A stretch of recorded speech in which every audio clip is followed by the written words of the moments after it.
শুকরিয়া আদায় করতে চাই ওই আল্লাহর, যিনি আমাদেরকে কবুল করেছেন। সবাই বলি আলহামদুলিল্লাহ।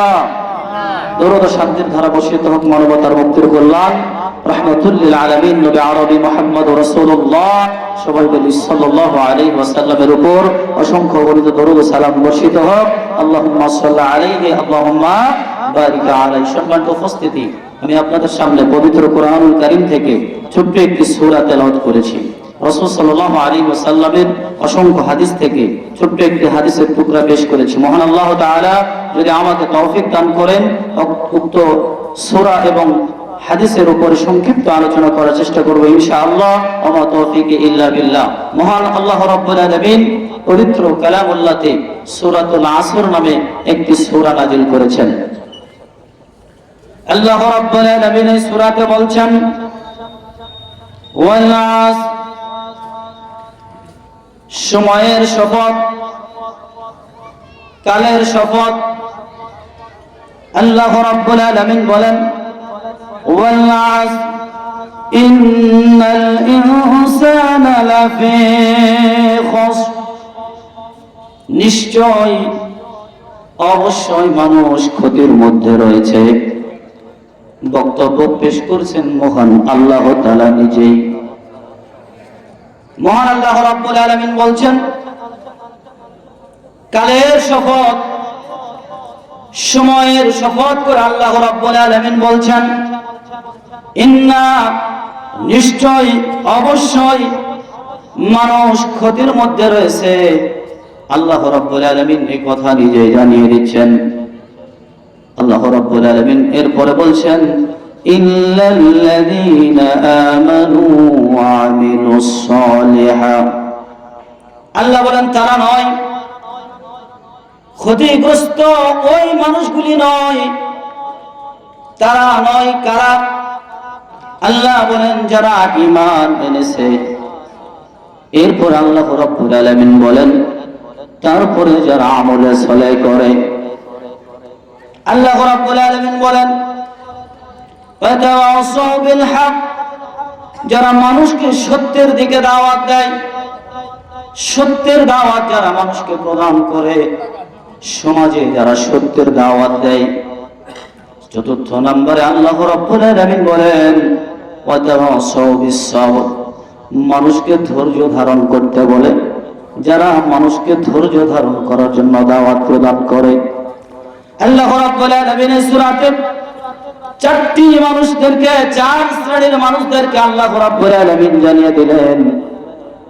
আগে আল্লাহ রাব্বুল আলামিন কালের শপথ করলেন, সময়ের শপথ করলেন, করার পরে বলছেন যে পৃথিবীতে যত মানুষ আছে, ইনসান যারা আছে, সবাই ক্ষতির মধ্যে আছে। এবার আল্লাহ রাব্বুল আলামিন চার শ্রেণীকে আলাদা করে দিয়ে বললেন, এক শ্রেণী হচ্ছে ওরাই যারা ঈমান এনেছে, দুই নাম্বার যারা আমলে সালেহ করে, তিন নাম্বার যারা মানুষকে সত্যের দাওয়াত দেয়, চার নাম্বার যারা ধৈর্য ধারণ করতে বলে, যারা ধৈর্য ধারণ করে। এই বিষয়ের মানুষগুলি সম্পর্কে আমাদের অজানা নেই। আমরা সবাই জানি যে আমল করতে হবে, ঈমান আনতে হবে, কিন্তু আল্লাহ রাব্বুল আলামিন যে বললেন ক্ষতিগ্রস্ত মানুষের কথা, পৃথিবীতে কারা ক্ষতিগ্রস্ত মানুষ, আমরা জানতে পারলাম যে চার শ্রেণীর মানুষ লাভবান, তারা ক্ষতিগ্রস্ত নয়।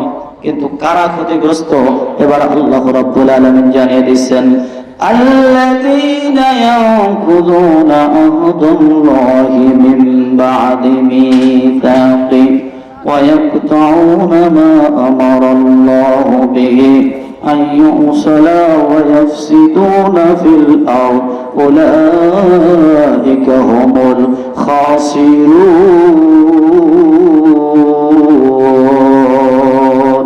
আল্লাহ রাব্বুল আলামিন এই আয়াতের শুরুতেই বলছেন যারা ক্ষতিগ্রস্ত তাদের কথা আল্লাহ রাব্বুল আলামিন বলছেন ওই সমস্ত মানুষ যারা সুদৃঢ়ভাবে আল্লাহর উপরে ঈমান আনে। আল্লাযীনা ইয়ানকুযুনা আহাদাল্লাহ, যারা আল্লাহর উপরে সুদৃঢ়ভাবে ঈমান আনে, আনার পরে সেটাকে ভঙ্গ করে। কি করে? ঈমান আনে। পৃথিবীতে যদি আপনি মানুষের দিকে তাকান, আজকে মুসলমানের দিকে যদি আপনি আমি তাকাই, তাহলে পৃথিবীর মুসলমানের দিকে তাকানোর সঙ্গে সঙ্গে দেখা যাবে যারা মাথায় টুপি দিয়েছে, যারা দাঁড়িয়ে রেখেছে, মসজিদের দিকে যায়, ঈদগাহর দিকে যায়, এই সমস্ত মানুষগুলিকেই কিন্তু আমরা মুসলমান মনে করি। অথচ আল্লাহ রাব্বুল আলামিন বলছেন তারা সুদৃঢ়ভাবে আমার উপরে ঈমান আনে, আনার পরেও তা ভঙ্গ করে। এর মধ্যে অনেক বড় একটা গ্যাপ রয়ে গেছে। দেখেন তো আল্লাহ রাব্বুল আলামিন বলছেন وَيُؤْمِنُونَ بِاللَّهِ وَرَسُولِهِ। আল্লাহ রাব্বুল আলামিন এই জায়গাতে এর আগের আয়াতে আল্লাহ ডাক দিচ্ছেন ইয়া আইয়ুহাল্লাযীনা আমানু হাল আদুল্লুকুম আলা তিজারাতিন তুনজিকুম মিন আযাবিন আলীম। আল্লাহ রাব্বুল আলামিন আয়াতের শুরুতে মুমিনদেরকে ডাক দিয়েছেন। মুমিনদেরকে ডাক দেওয়ার পরে আল্লাহ রাব্বুল আলামিন বলছেন মুমিনদেরকে কি আমি এমন একটা বাণিজ্যের কথা জানাবো না, এমন একটা ব্যবসার কথা বলবো। আল্লাহ নিজেই বক্তব্য পেশ করছেন যে এমন একটা ব্যবসার কথা বলবো। সেই ব্যবসা কি? ওই ব্যবসায় হচ্ছে যারা আল্লাহ এবং আল্লাহ রাসূলের উপর ওয়ায়ুমিনুনা বিল্লাহি ওয়া রাসূলিহি, যারা সুদৃঢ়ভাবে আল্লাহ এবং আল্লাহ রাসূলের উপরে ঈমান এনেছে, বিশ্বাস স্থাপন করেছে। আজকে সমাজের সকল মানুষই যারা নিজেকে মুসলমান বলে দাবি করে, তারা কিন্তু সবাই আল্লাহ এবং আল্লাহ রাসূলের উপরে ঈমান এনেছে। কেমন করে ঈমান এনেছে দেখেন, প্রত্যেকটা মুসলমানের জবান দিয়ে বের হয় আশহাদু আল্লা ইলাহা ইল্লাল্লাহু ওয়া আশহাদু আন্না মুহাম্মাদান আবদুহু ওয়া রাসূলুহু সাল্লাল্লাহু আলাইহি সাল্লাম। প্রত্যেকটা মুসলমান কিন্তু বলে আমি সাক্ষ্য দিচ্ছি যে আল্লাহ ছাড়া কোনো ইলাহ নেই, আমি আরো সাক্ষ্য দিচ্ছি মুহাম্মদ আল্লাহর বান্দা এবং আল্লাহর রাসূল। এইভাবে আপনি আল্লাহ এবং আল্লাহর উপরে কিন্তু সুদৃঢ় ঈমান এনেছেন। কথা বলেন ঠিক কিনা? আল্লাহ ওই কথাই সূরাতুল বাকারার মধ্যে জানিয়ে দিচ্ছেন যে মানুষেরা সুদৃঢ়ভাবে আমার উপরে ঈমান আনে, যারা লা ইলাহা ইল্লাল্লাহ মুহাম্মাদুর রাসূলুল্লাহ এই কালেমা যারা পড়েছে, বলেন তো তারা কি আল্লাহর উপরে ঈমান আনছে কি আনে নাই? তারা আল্লাহর উপরে ঈমান এনেছে কি আনে নাই? ওই কথা আল্লাহ রাব্বুল আলামিন বলছেন যে কারা ক্ষতিগ্রস্ত, তাদের কথা আল্লাহ রাব্বুল আলামিন বলছেন যে পৃথিবীর মানুষেরা সুদৃঢ়ভাবে আমার উপরে ঈমান আনে, আনার পরেও সেই ঈমানকে তারা কি করে ভঙ্গ করে। আমি আল্লাহ রাব্বুল আলামিন যে জিনিসগুলোর অনুসরণ করার জন্য তাদেরকে বলি, তারা সেই অনুসরণ থেকে দূরে থাকে, সেই অনুসরণকে তারা কি করে ভঙ্গ করে। আল্লাহ রাব্বুল আলামিন এবার বলছেন ওই সমস্ত মানুষেরা হলো ক্ষতিগ্রস্ত যারা সুদৃঢ়ভাবে ঈমান আনার পরে ঈমানকে কি করে ভঙ্গ করে। আল্লাহ যে জিনিসগুলো আপনাকে আমাকে করতে বলেছে সেই জিনিসগুলো আমরা বাদ দিয়েছি। এখানে দুই শ্রেণী বের হলো। 3 নম্বর শ্রেণীর কথা বলা হচ্ছে যারা জমিনে ফিতনা ফাসাদ তৈরি করে। ধর্মের এক শ্রেণীর মানুষ আছে না নাই? আল্লাহ এখানে এই আয়াতের মধ্যে 3 শ্রেণীর মানুষের কথা বলছেন। তার 1 নম্বর হচ্ছে যারা আল্লাহর উপরে সুদৃঢ়ভাবে ঈমান আনে, সেটাকে কি করে ঈমানকে ভঙ্গ করে। 2 নম্বর আল্লাহ যে কাজগুলি তাদেরকে করতে বলেছেন সেগুলো করে না।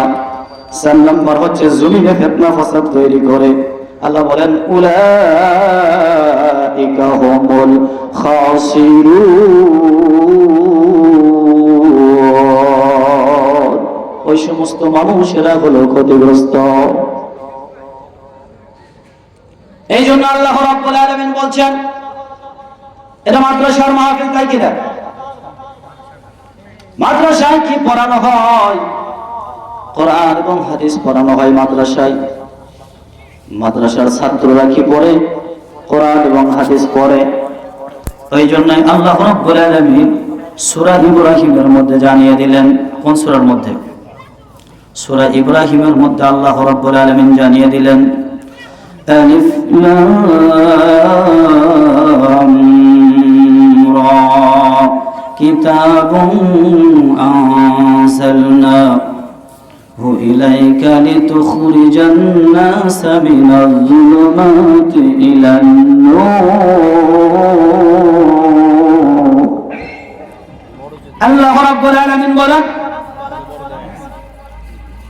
এটা কিতাব তোমাদের উপরে, এটা এমন একটা কিতাব যেটা তোমাদের উপরে নাযিল করা হয়েছে। কাদের উপরে নাযিল করা হয়েছে? মানুষের উপরে। কথা বলেন ঠিক কিনা? কোরআন মানুষের উপরে নাযিল করা হয়েছে। আল্লাহ রাব্বুল আলামিন বলছেন এটা এমন একটা কিতাব যে কিতাব মানুষকে অন্ধকার থেকে আলোর দিকে বের করে নিয়ে যাবে। সুবহানাল্লাহ। এই কিতাব, যে কিতাবে মাদ্রাসাতে পড়ানো হয়, যারা অন্ধকার জগতের মধ্যে বসবাস করছে তাদের ব্যাপারে আল্লাহ রাব্বুল আলামিন বলছেন, আল্লাহ বক্তব্য পেশ করে বলছেন যে মানুষকে অন্ধকার থেকে কোরআন কেবলমাত্র আলোর দিকে ফিরাতে পারে। অতএব আপনাদের সকলের বাচ্চাকে মাদ্রাসায় ভর্তি করতে হবে, কোরআন শিক্ষা করতে হবে, কারণ কোরআন শিক্ষা না করলে অন্ধকার থেকে কেউ বের হতে পারবেন, এটা আল্লাহর ঘোষণা। অতএব আমি আপনাদেরকে অত্যন্ত আহ্বান জানাবো, স্বল্প সময়ের ভিতরে আমি আলোচনা করতেছিলাম যে মানুষ বড় ক্ষতিগ্রস্ত। এ কথাই আল্লাহ রাব্বুল আলামিন বলেছিলেন। কারা ক্ষতিগ্রস্ত? তিন শ্রেণীর মানুষ, যারা আল্লাহর উপরে কি করেছে? সক্রিয়ভাবে ঈমান আনার পরে ঈমান ভঙ্গ করেছে। সম্মানিত উপস্থিতি, আপনি আমি যারা মুসলমান বলে দাবি করছি, তারা আমরা সকলেই আল্লাহ রাব্বুল আলামিনের উপরে সক্রিয়ভাবে ঈমান এনেছি, আনার পরে আমরা ভঙ্গ করি। কেমন করে ভঙ্গ করি? আল্লাহ রাব্বুল আলামিন বলছেন ক্বাদ আফলাহাল মুমিনুন। আল্লাহ রাব্বুল আলামিন বলছেন যে মুমিনরা সফল কাম। মুমিনরা কি কাম? সফল কাম। এবার আল্লাহ রাব্বুল আলামিন এই আয়াতের পরে বলছেন আল্লাযীনা হুম ফি সালাতিহিম খাশিউন।